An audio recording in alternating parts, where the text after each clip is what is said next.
सार्वजनिक स्वास्थ्य सेवा स्वास्थ्य उपकेन्द्र ठारू आरंभ करी जिला मुख्य चिकित्सालय एवं सरकारी मेडिकल कॉलेज हॉस्पिटल और सरकारी ब्लड बैंक पर्यंत समस्त चिकित्सालय रे बिना देयरे उपलब्ध। राज्यर समस्त राशन कार्डधारी परिवार राज्य किंबा राज्य बाहर थिबा सरकारक बिजु स्वास्थ्य कल्याण योजना द्वारा पंजीकृत बेसरकारी चिकित्सालय रे वार्षिक परिवार पिछा 5 लाख टंका एवं एही अर्थराशिर उपयोग होइगला परे परिवारर महिला सदस्य माने अतिरिक्त 5 लाख टंका देयमुक्त चिकित्सा सहायता पाई परिबे।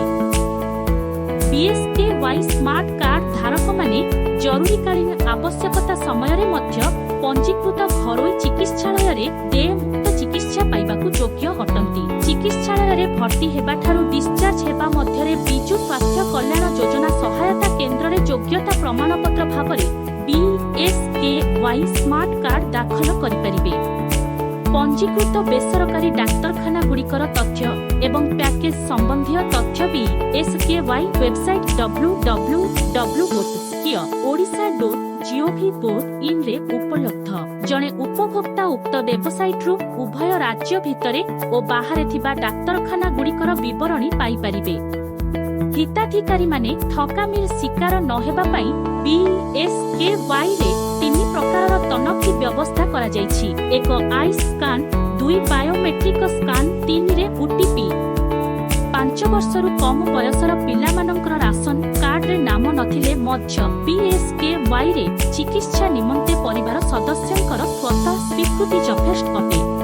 5 रु 18 वर्ष बयसर पिला मानकर राशन कार्ड रे नाम नथिले मध्य पितामाता उपयुक्त प्रमाण पत्र देखाई बीएसकेवाई योजना रे देयमुक्त चिकित्सा कराई परिबे। प्रति वर्ष सेप्टेम्बर 1 तारिख रे बीएसकेवाई कार्ड रे 5 लाख 10 लाख मूल्यर स्वतः नवीकरण करा जायथाय।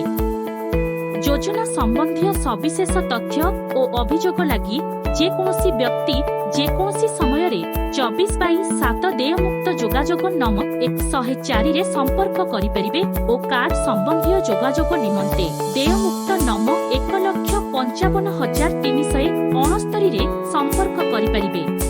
एहा व्यतीत बिजु स्वास्थ्य कल्याण योजना अंतर्गत समस्त विवरणी www.health.odisha.gov.in www.odisha.gov.in वेबसाइट रे उपलब्ध। www.nirmodisha.gov.in बिजु स्वास्थ्य कल्याण योजना हिताधिकारी पंजीकृत घरोई चिकित्सालय गुड़िकरे चिकित्सा पाइबा पई अनुसरण करुथिबा प्रक्रिया। प्रत्येक राशन कार्डधारी निजर BSKY smart card, ration card, NFSA किंबा एसएफएसएस कार्ड एवं आधार कार्ड सह चिकित्सालय को आसिबे। बिजु स्वास्थ्य कल्याण योजना हिताधिकारी पंजीकृत घरोई चिकित्सालय गुड़िकरे चिकित्सा पाइबा पई अनुसरण करुथिबा प्रक्रिया। हॉस्पिटल को आसिबा परे हॉस्पिटल रो बीएसकेवाई हेल्थ डेस्क निकट को जाई स्वास्थ्य मित्रंक सह जोगाजोग करिवे। बिजु स्वास्थ्य कल्याण योजना हिताधिकारी पंजीकृत घरोई चिकित्सालय गुड़िकरे चिकित्सा पाइबा पई अनुसरण करुथिबा प्रक्रिया। स्वास्थ्य मित्रंक सहायता रे उपयुक्त डाक्तरंक परामर्श नेबे। डाक्तरंक परामर्श क्रमे डाक्तरखानार उपयुक्त अंतर्विभाग आईपीडी रे भर्ती होई डिस्चार्ज पर्यंत देयमुक्त चिकित्सा पाइबे एवं निज फोन रे ग्रहण करिथिबा एसएमएस जरिया रे एहाकु निश्चित कराइबे।